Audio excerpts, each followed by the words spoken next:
How to pray and fast for break through.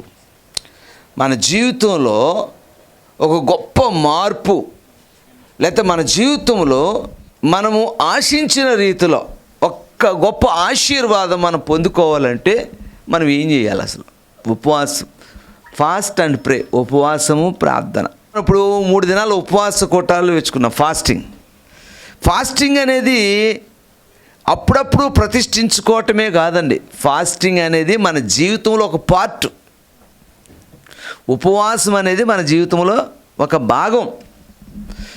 ఆ ఉపవాసం అనేది ఏదో మనం ఒక 31వ రోజుని, 1వ రోజుని, 7వ రోజుని ప్రతిష్ఠించుకుని మనం ఉపవాసం ఉండటం మంచిదే, కాదంటలేదు నేను. కానీ ఉపవాసం అనేది విశ్వాస జీవితంలో ఒక భాగము.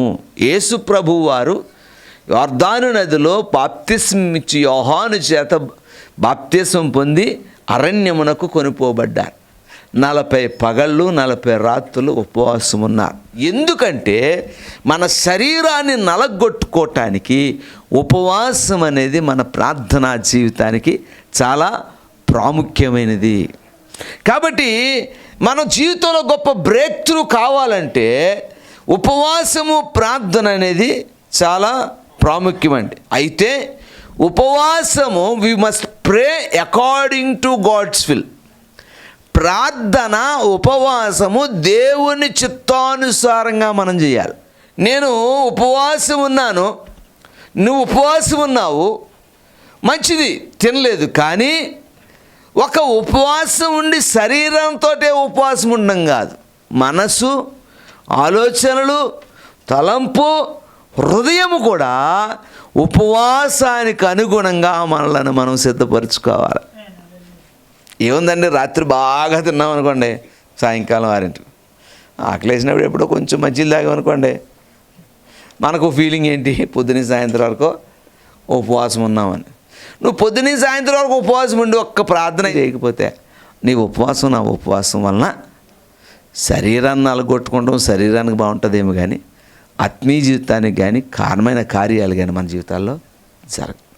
కాబట్టి మొట్టమొదటిగా ప్రార్థన, ఉపవాసం ఉండాలంటే సర్వ శరీరాన్ని, సమస్తాన్ని మనం స్వాధీనించుకోవాలి. మొట్టమొదటి ఏంటంటే determine your prayer request or prayer points.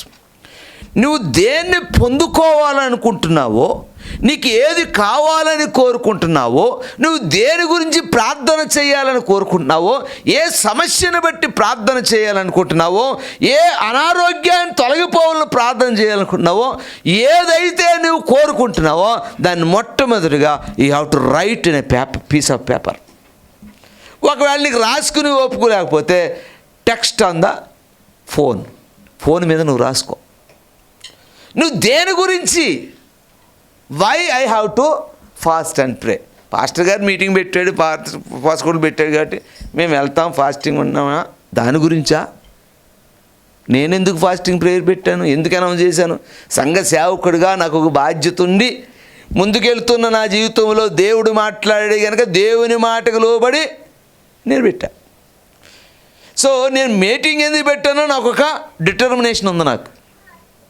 నేను, నా కుటుంబం, నేను, నా భార్య, నా పిల్లలు, నాకు ఇచ్చిన సంఘము, సంఘ విశ్వాసుల కుటుంబాలు, పిల్లలు రాబో ఉగ్రత నుంచి తప్పించబడాలంటే నేను దేవుని మాటకు లోబడాలని ప్రతిష్ఠించాను. మీరందరూ వచ్చారు. అదేవిధంగా మీరు మీ వ్యక్తిగత జీవితాల్లో ప్రార్థన చేసేటప్పుడు you have to write in a piece of paper. మీకు అలవాటు ఉండి లేకపోతే రాసుకోండి. దేని గురించి ప్రార్థన చేస్తున్నారు మీరు? దేని గురించి మీరు ప్రార్థన చేయాలనుకుంటున్నారు? ఏ సమాధానము, ఏ జవాబు దేవుని నుంచి మీరు పొందుకోవాలనుకుంటున్నారు? దానిని మొట్టమొదటిగా నువ్వు 1 పేతురు 4:7 చదివినైనా అంటే 3 విషయాలు కనపడుతుంది ఇక్కడ. ఏంటి? ఎలా ప్రార్థన చేయాలంట? మీరు స్వస్థ బుద్ధి గలవారై ప్రార్థన చేయుటకు మెలకువగా ఉండి. మెలకువగా ఉండి ప్రార్థన చేసే మన జీవితాల్లో స్వస్థ బుద్ధి గలవారమై ప్రార్థన చేయాలి. అందుకని determine what you are going to ask God. నీకేం కావాలో దాని గురించి ప్రార్థన చేయి. నేను చాలా మార్లు మీకు చెప్పాను, సంతానం లేదా, ఉపవాసం అండి ప్రార్థించి డేట్ రాసుకో, ప్రార్థన చేయటం మొదలుపెట్టు. స్వస్థ బుద్ధి కలిగిన వారమై ప్రార్థన విజ్ఞాపనలు మనం చేస్తే దేవుడు తగిన సమయంలో జవాబిస్తాడు. దేవుని స్తోత్రం. No double minded. మన జీవితాల్లో డబల్ మైండ్ ఉంటాకేం లేదు. ప్రార్థన చేస్తూ ఉన్నాం, మనకు దొరుకుతుందా? మనం ప్రార్థన చేస్తూ ఉన్నాం, పొందుకుంటామా లేదా? మనం ప్రార్థన చేస్తూ ఉన్నాం, అది మనకు దొరుకుతుందా లేదా? ఈ డబల్ మైండెడ్తో మనం ప్రార్థన చేస్తే మన జీవితాల్లో అరకొర జీవితాలే తప్ప ఆశీర్వాదకరమైన అభివృద్ధికరమైన జీవితాలు మన జీవితాల్లో ఉండవు. ఏదో ఉన్నదాన్ని బట్టి సంతోషించడమే తప్ప. కాబట్టి మనం ఏం చేయాలి? మొట్టమొదటిగా determine your prayer request. Hannah ఏం చేసిందండి? ఏమని ప్రార్థన చేసింది? 10వ వచనంలో ఆమె బహు దుఃఖాక్రాంతురాలై దేవుని సన్నిధికి వచ్చి ఏడ్చి, ప్రభువా నాకు ఒక్క మగ పిల్లను దయచేసిన ఎడల నేను మరలా నీ సేవకే. ప్రభువా సంతానం దయచేయి, ప్రభువా పిల్లలను దయచేయి, కొడుకుని దయచేయి, కూతురుని దయచేయి. ఇది కాదండి నా ప్రార్థన. ఒక్క మగ పిల్లోడిని దయచేస్తే నేను పాలు ఇచ్చినట్టు మళ్ళీ నీకు ఇస్తాను. ప్రభు ఆ ప్రార్థన ఆలకించాడు, పిల్లోడిని ఇచ్చేసిందండి. ఇప్పుడు అన్న ఇచ్చింది మరలా దేవునికి, మరలా అన్నకి పిల్లలు పుట్టారు లేదా? ఎంతమంది? అసలే సంతానం లేదు, గొడ్రాలు అంటున్నారు. పుట్టగా ఒకడు పుడితే ఆయన్ని కూడా దేవునికి ఇచ్చేస్తే ఇప్పుడు ఎంతమంది అంటే 3 కొడుకులు 2 కూతురు. దేవుడికి ఇచ్చి చూడటం నేర్చుకుంటే దేవుడు ఇస్తాడు. మార్చాలి. విశ్వాసులు, నాకు కొంతమంది విశ్వాసులు తెలుసు, ఇచ్చి దేవుడి దగ్గర పొందుకున్నవారు ఉన్నారు నాకు తెలుసు. ఇవ్వకుండా బిగబట్టుకొని నష్టాల్లో వెళ్ళేవాళ్ళు కూడా ఉన్నారు నాకు తెలుసు. అందుకంటాడు వెదజల్లి అభివృద్ధి కలవారు కల. మొట్టమొదటి పాయింట్ ఏంటంటే, నీవు ప్రభువుని ఏం కోరుకుంటున్నావో దాన్ని మొట్టమొదటిగా ఒక పుస్తకం మీద కానీ లేకపోతే మొబైల్లో కానీ రాసి పెట్టుకో. రెండవదిగా ప్రిపేర్ యువర్ సెల్ఫ్ ఫిజికల్లీ. అంతేకాదు ఉపవాసం ఉన్న నీవు వ్యాపారం చేయకూడదు. ఉపవాసం ఉంటే ప్రార్థన చేయాలి. ఒక్కొక్కసారి మన మనశ్శాంతి కోల్పోయే పరిస్థితులు, మన పనులు మనం చేసి నేను ఎంత ప్రార్థన చేసిన దానివల్ల ఉపయోగం లేదు. ఉపవాసం ఉండి ప్రార్థించే మనము స్పిరిచువల్గా సిద్ధపాటు కలిగి ఉండాలి. ఉపవాసం ఉండి ప్రార్థించే మన జీవితాల్లో ఏం చేయాలంటే స్పిరిచువల్గా ప్రిపేర్ అవ్వాలి. స్పిరిచువల్గా ప్రిపేర్ అంటే కన్ఫెస్ యువర్ సిన్స్.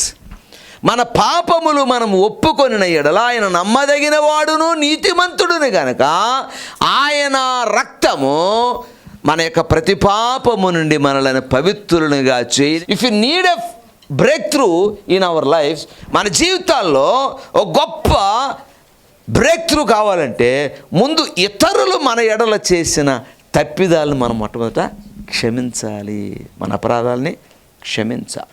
నీకున్న బాధ్యత ప్రకారము, నాకున్న బాధ్యత ప్రకారం మనం ఆత్మీయ జీవితాలని గడిపింపు చేయాలి. దేవుని స్తోత్రం. 4వదిగా pray spiritually and meditate the word of God. మానుసారంగా నువ్వు ప్రార్థన చేయాలి, వాక్యాన్ని ధ్యానించాలి. అంటే మనం ప్రాక్టీస్ చేసుకోకపోతే వాక్యాన్ని మనం ధ్యానించలేము. మనం స్పిరిచువల్గా ప్రిపేర్ అవ్వాలి. Pray spiritually and meditate the word of God. ఆఖరిగా 1 తెస్సలోనికీయులకు రాసిన పత్రిక 5:17 చదవండి. నేను ముగిస్తా ఉన్నాను. 5:17 చెల్లించుడి, ఇలాగు చేయుట యేసుక్రీస్తునందు మీ విషయంలో దేవుని ఎలాగంటే మానక ప్రార్థన చేస్తూ ఉన్నాను. ఎడతెగక ప్రార్థన చేయాలి. సంవత్సరం నుంచి ప్రార్థన చేస్తూ ఉన్నాం, ఎలాగా? ఏమండి, 2 సంవత్సరాల నుంచి ప్రార్థన చేస్తున్నాం, ఎలాగా? 10 సంవత్సరాల నుంచి ప్రార్థన చేస్తున్నాం, ఎలాగా? 20 సంవత్సరాల నుంచి ప్రార్థన చేస్తున్నాం, ఎలాగా? యవన కాలం నుంచి ప్రార్థన చేస్తున్నాం, ఎలాగా? జకర్యా దంపతులు ప్రార్థన చేసి చేసి చేసి ముసలోడు అయిపోయారు. ఆయన సేవకుడే, చేసి ముసలోడు అయిపోయాడు. అమ్మగారింటి దగ్గర ఉంది. ఆయనకున్న బాధ్యత ఏంటంటే యాజకత్వం చేయాలి. మందిరానికి వెళ్తున్నాడు, ఆయన పని అని చేస్తూ ఉన్నాడు. ఆయన ప్రార్థన చేస్తే అందరికీ దీవెన వస్తూ ఉంది, ఆయన ప్రార్థన చేస్తే అందరికీ ఆశీర్వాదం వస్తూ ఉంది, ఆయన ప్రార్థన చేస్తే అందరికీ సంతానం వస్తుంది. కానీ నేను సంతానం రావట్లేదు. ప్రజలు అనుకుంటున్నారు పాస్టర్ గారిలో ఏదో పొరపాటు ఉంది, పాస్టర్ గారిలో ఏ తేడా ఉంది, పాస్టర్లు అందరూ ఇంతే అనుకుంటున్నారు. ఈలోగా దేవుని దూత జకర్యా వారికి ప్రత్యక్షమైన. ఇదిగో మీ ప్రార్థనలు వినబడినవి. దేవుని స్తోత్రం. హల్లెలూయా. 3 విషయాలు నేను చెప్పాను. ఏం చెప్పండి? మొట్టమొదటిగా ప్రార్థించే మన జీవితాల్లో, ఉపవాసం ఉండే మన జీవితాల్లో ఏం చేయాలంటే, నీకు ఏం కావాలని కోరుకుంటున్నావో దాన్ని ఒక పేపర్ మీద రాసుకో, లేకపోతే మొబైల్లో రాసుకో. నోట్స్ ఉంటాయిగా, రాసుకొని పెట్టుకో. దీని గురించి నువ్వు ప్రార్థన చేయి. నాకు ఏం కావాలో నాకు తెలియకుండా ప్రభువా దీవించయ్యా, దీవించయ్యా, దీవించయ్యా. ఎక్కడి నుంచి దీవించేస్తాడు? ఏం దీవెన కావాలి నీకు? ఏం దీవెన కావాలి నీకు తెలియదా ప్రభువా నాకేం కావాలో? మనకేమో ఎక్కువ మాట్లాడటానికి కష్టం ప్రభు దగ్గర. నీకు తెలుసు కదా ప్రభువా నా పరిస్థితి అంతా. మోకరించి ప్రార్థించే మన జీవితాలు విపులంగా, క్షుణ్ణంగా ప్రభువు దగ్గర మనము మొర్రపెట్టుకోవాలి. కానీ మొట్టమొదటి ఏం చేయాలండి? నీకేం కావాలని కోరుకుంటున్నావో దాని డేటు, ఏమండి, సమయము రాసి పెట్టుకుని ప్రార్థన చేయి. మానక ప్రార్థన చేయి, ఎడతెగ ప్రార్థన చేయి. రెండవది, ఉపవాసం ఉండి ప్రార్థన చేయాలనుకున్న నీవు you have to prepare physically. నీ యొక్క సర్వ శరీరము లోబడాలి, దానితో పాటు నీ ప్రాణాత్మలు కూడా లోబడాలి. అర్థమైందండి? మూడవది, you have to prepare spiritually. ఏం చేయాలండి? ఆత్మీయంగా మనం ఏం చేయాలండి? సిద్ధపడాలి. కాబట్టి ఈ 3 మాటలు జ్ఞాపకం చేసుకుని, 4వదిగా విశ్వాసము లేకుండా మన జీవితాల్లో అద్భుతాలు పొందుకోలేము. కాబట్టి ఈ మాటల్ని దేవుడు దీవించి ఆశీర్వదించును గాక.